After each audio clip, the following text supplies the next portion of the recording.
함께 신앙 고백하시겠습니다. 나는 전능하신 아버지 하나님 천지의 창조주를 믿습니다. 나는 그의 유일하신 아들 우리 주 예수 그리스도를 믿습니다. 그는 성령으로 잉태되어 동정녀 마리아에게서 나시고 본디오 빌라도에게 고난을 받아 십자가에 못 박혀 죽으시고 장사된 지 사흘 만에 죽은 자 가운데서 다시 살아나셨으며 하늘에 오르시어 전능하신 아버지 하나님 우편에 앉아 계시다가 거기로부터 살아있는 자와 죽은 자를 심판하러 오십니다. 나는 성령을 믿으며 거룩한 공교회와 성도의 교제와 죄를 용서받는 것과 몸의 부활과 영생을 믿습니다. 아멘. 찬송가 267장 함께 찬양하시겠습니다.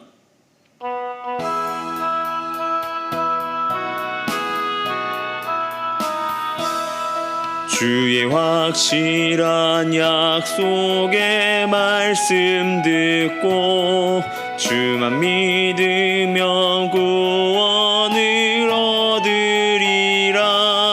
할렐루야 할렐루야 내가 예수를 믿어 그의 흘리신 피로 내 죄 씻었네.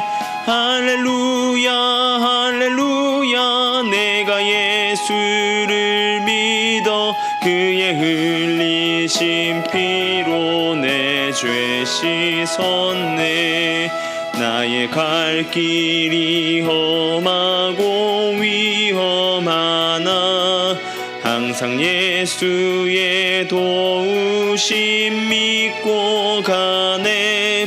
할렐루야 할렐루야 내가 예수를 믿어 그의 흘리신 피로 내 죄 씻었네. 할렐루야 할렐루야 내가 예수를 믿어 그의 흘리신 피로 내 죄 씻었네. 주의 보좌에 천사들 둘러서서 우리 구주를 높이어 찬양하네. 할렐루야 할렐루야 내가 예수를 믿어 그의 흘리신 피로 내 죄 씻었네. 할렐루야 할렐루야 내가 예수를 믿어 그의 흘리신 피로 내 죄 씻었네. 예언자들과 왕들도 반열대로 황금길 따라 나와 찬송하네. 할렐루야 할렐루야 내가 예수를 믿어 그의 흘리신 피로 내 죄 씻었네. 할렐루야 할렐루야 내가 예수를 믿어 그의 흘리신 피로 내 죄 씻었네. 우리 모두 다 그 반열 뒤따르며 함께 즐거운 찬송을 부르리라. 할렐루야 할렐루야 내가 예수를 믿어 그의 흘리신 피로 내 죄 씻었네. 할렐루야 할렐루야 내가 예수를 믿어 그의 흘리신 피로 내 죄 씻었네. 아멘. 오늘 우리 함께 올 말씀은 고린도전서 7장 17절에서 24절까지의 말씀입니다. 고린도전서 7장 17절에서 24절까지의 말씀입니다. 제가 봉독해 드리겠습니다. 오직 주께서 각 사람에게 나눠주신 대로 하나님을 각 사람이 부르신 그대로 행하라. 내가 모든 교회에서 이와 같이 명하노라. 할례자로 부르심을 받은 자가 있느냐? 무할례자가 되지 말며 무할례자로 부르심을 받은 자들이 있느냐? 할례를 받지 말라. 할례를 받는 것도 아무것도 아니요 할례 받지 아니하는 것도 아무것도 아니로되 오직 하나님의 계명을 지킬 따름이니라. 각 사람은 부르심을 받은 그 부르심 그대로 지내라. 내가 종으로 있을 때에 부르심을 받았느냐 염려하지 말라. 그러나 내가 자유롭게 될 수 있거든 그것을 이용하라. 주 안에서 부르심을 받은 자는 종이라도 주께 속한 자유인이요 또 그와 같이 자유인으로 있을 때에 부르심을 받은 자는 그리스도의 종이니라. 너희는 값으로 사신 것이니 사람의 종이 되지 말라. 형제들아, 너희는 각각 부르심을 받은 그대로 하나님과 함께 거하라. 아멘. 대한민국 축구 선수들이 꿈꾸는 리그는 대한민국에 있는 K리그를 넘어서서 유럽에서 뛰는 것을 꿈꿉니다. 꿈의 리그이지만 그 리그에 뛰는 것은 무구보다 어려운 일이기에 또 그만큼 실력이 돼야 되기 때문에 그렇습니다. 그리고 설령 유럽에 진출한다고 하더라도 그 모든 것이 해결되는 것이 아니라 그곳에서 살아남는 것은 더없이 어려운 일들이라고 하는 것입니다.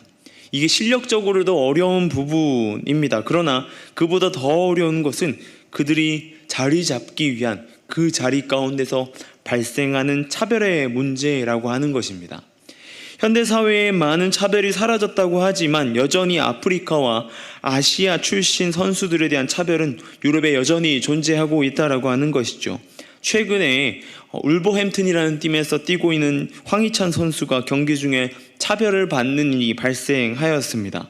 손흥민 선수도 그러했고 박지성 선수도 그러했습니다. 그리고 우리나라를 정말로 대표했던 간판 스트라이커였던 차범근 선수도 관중들에 대한 차별도 받는 동시에 같은 팀의 일원들에게도 차별을 받았다라는 이야기를 들을 수 있었습니다. 속히 없어져야 될 사회적 문제이고 우리 안에 사라져야 될 문제가 아닌가 합니다. 그런데 이러한 차별의 문제는 교회 안에도 여전히 자리 잡고 있는 것을 볼 때가 있습니다. 오늘 고린도 교회의 차별을 바라보는 바울의 시각을 통하여서 진정한 그리스도인의 공동체로 나아가는 우리 모두 되길 소망합니다. 지금으로부터 약 2000년 전에는 지금보다 차별의 문제가 더 심각했었습니다. 우리가 성경을 통해서 보지만 여자와 어린아이 그리고 노인들은 성경 속에 나오는 숫자 속에도 들어가지 못하는 사람들이었습니다. 그들의 속한 숫자는 기록되어 있지 않고 오로지 그들을 제외한 전쟁에 나아갈 만한 남성의 숫자들만 나오는 것을 볼 수 있습니다. 그리고 주인이 있고 동들이 있고 또한 노예가 있는 시대였습니다. 또한 초대교회 상황 속에서 같은 그리스도인들에게도 차별이라는 것이 존재하기 시작한 것이죠. 그들에게도 차별이 있었다라고 하는 것입니다. 바로 할례 받은 자들과 할례 받지 않은 무할례자들에 대한 이야기입니다. 할례는 하나님께 선택받은 민족으로 맺은 백성으로서 하나님께 순종함으로 그리고 또한 헌신함으로 나아가겠다는 약속의 상징으로 행해지던 행위였습니다. 그렇게 모세 시대부터 행해오던 할례는 그 원초적인 의미, 하나님께 순종하고 헌신하겠다는 다짐은 온데간데 없고 변질되어서 이 유대교 안에 들어오는 같은 구성원이 되는 마치 가입 절차와 같은 행위로 전락해 버렸습니다. 하나님께 순종하고 헌신하겠다는 다짐은 다 사라져 버린 것입니다. 바울은 19절에 이렇게 이야기합니다. 할례 받는 것도 아무것도 아니요 할례 받지 아니하는 것도 아무것도 아니로되 오직 하나님의 계명을 지킬 따름이니이다 라고 말하고 있습니다.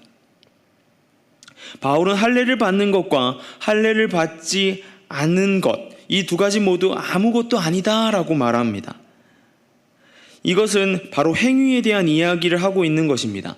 행위, 성기의 표피를 잘라내서 그 다음에 그것이 그 행동, 그러한 행위들은 아무것도 아니라고 하는 것입니다. 의미 없는 행동들은 아무런 의미가 없다라고 이야기하는 것입니다. 우리는 누구나 교회에 올 수 있고 예배에 참여할 수 있습니다. 그러나 진정으로 예배하는 사람은 따로 있는 것입니다. 바울은 그 할례의 행위에 대한 논쟁보다도 가장 먼저 해야 될 것이 무엇이라고 얘기하냐면 바로 하나님의 계명, 말씀이 살아있는 자들이 되어야 된다. 말씀을 따라가는 삶이 되어야 된다라고 하는 것입니다. 할례라는 행위는 하나님께 순종과 헌신을 다짐하는 의미였지 그 행위가 순종과 헌신이 아니기 때문입니다. 우리는 교회에서 예배하고 찬양하는 것이 하나님께 순종과 헌신, 감사와 순종과 헌신하겠다라는 다짐의 시간을 가지는 것입니다. 그런데 그 예배의 의미들은 다 사라지고 그 행위만 남는다면 우리는 우리의 예배의 행위를 돌이켜 말씀으로 돌아가야 된다라고 하는 것입니다. 이것은 자신의 어떤 모습이냐에 따라 달라지는 것이 아닙니다. 고린도 교회의 모든 자들 안에 다양한 계층의 사람들이 모여 있었습니다. 초대교회의 성장에 따라 성장 아래 믿는 이들이 날마다 더해갔죠. 그 안에는 오늘 본문에 표현하고 있는 자유인이라고 말하는 일반 사람들도 있었지만 자신의 주인이 있었던 종들도 있었습니다. 22절에 이렇게 이야기합니다. 주 안에서 부르심을 받은 자는 종이라도 주께 속한 자유인이요 또 그와 같이 자유인으로 있을 때에 부르심을 받은 자는 그리스도의 종이니라 라고 말하고 있습니다. 바울은 그리스도 안에서 신분의 문제는 모두가 동일하다라고 말하고 있습니다. 예수 그리스도 안에 있다면 종이어도 자유롭습니다. 그리고 아무리 자유인이라고 하더라도 우리는 예수 그리스도의 메인 몸, 그리스도의 종된 사람이다 라고 하는 것을 이야기합니다. 우리는 각 사람의 상황이 다릅니다. 제가 처한 상황, 여러분들이 처한 상황, 모든 것이 다릅니다. 천차만별인 것이죠. 그런데 인간은 그 상황에 만족하는 법을 모른다라고 하는 것입니다. 그게는 자신의 상황을 비관합니다. 어떤 이들은 아무것도 아닌 자신의 삶을 뽐내면서 살아가는 이들도 있습니다. 우리는 기억해야 합니다. 바로 예수 안에 있다면, 하나님 안에 거한다면 우리 모두가 동일한 자들이라는 사람들이라고 하는 것입니다. 바로 하나님의 종, 죄인들이라고 하는 사실인 것이죠. 여러분은 어떤 모습의 삶을 살아가고 계십니까? 주변 사람들과 자신의 상황을 비교하지는 않으십니까? 아니면 주변을 바라보며 자신보다 못하다고 깎아내리고 판단하지는 않으십니까? 우리는 주 안에서 모두 다 동일합니다. 그리고 하나입니다. 껍데기와도 같은 우리의 예배 행위함 남는 것이 아니라 예배의 의미, 말씀이 살아 숨쉬는 저와 여러분의 삶 되기를 소망합니다. 주 안에서 진정한 예배의 기쁨과 환희가 가득한 저와 여러분의 모습 되길 소망합니다. 기도하겠습니다. 사랑해 주님 감사합니다. 온전히 주님 안에 거하는 이 자리 가운데에 온전히 우리 가운데 말씀에 살아 숨쉬는 삶 되게 하여 주시옵소서. 우리의 행위들만 남는 것이 아니라 진정 우리의 마음속에 말씀이 자리 잡고 그 말씀 안에 살아가는 삶 될 수 있도록 주님 붙들어 주시고 인도하여 주시옵소서. 오늘 하루 삶 가운데에 주님의 말씀 가운데 거하길 소망합니다. 주님의 뜻 아래 거하는 삶 되길 소망합니다. 온전히 주님 안에 거하게 하여 주시고 온전히 주님과 동행하게 하여 주시옵소서. 이 시간 가운데 미얀마 땅을 위해 기도합니다. 그 땅 가운데 함께 해주시고 온전히 주님의 통치가 가득한 땅 되어서 그 땅의 아픔과 슬픔이 사라지게 해주시고 선교의 사역을 힘쓰고 있는 선교사님들의 안전과 건강을 지켜주셔서 나아가는 발걸음마다 간증이 되는 사역이 될 수 있도록 주님 붙들어 주시고 인도하여 주시옵소서. 또한 전 세계 가운데 전쟁의 고통과 질병의 아픔 가운데 신음하는 이들이 있습니다. 그들을 살펴주시고 온전히 주님 안에 거하는 삶 될 수 있도록 주님 붙들어 주시옵소서. 오늘 하루 삶을 붙들어 주시고 인도하실 주님을 찬양합니다. 또한 이 노원중앙교회를 붙들어 주셔서 이 지역사회 가운데 빛과 소금의 역할을 잘 감당하는 교회 될 수 있도록 주님 인도하여 주시옵소서. 온전히 주님과 동행하는 교회 되게 하여 주시고 나의 삶 또한 주님과 함께하는 삶 되게 하여 주시옵소서. 오늘 하루 삶 가운데 붙들어 주실 주님을 찬양합니다. 감사합니다. 이 모든 것 우리 주 예수님의 이름으로 기도드립니다. 아멘.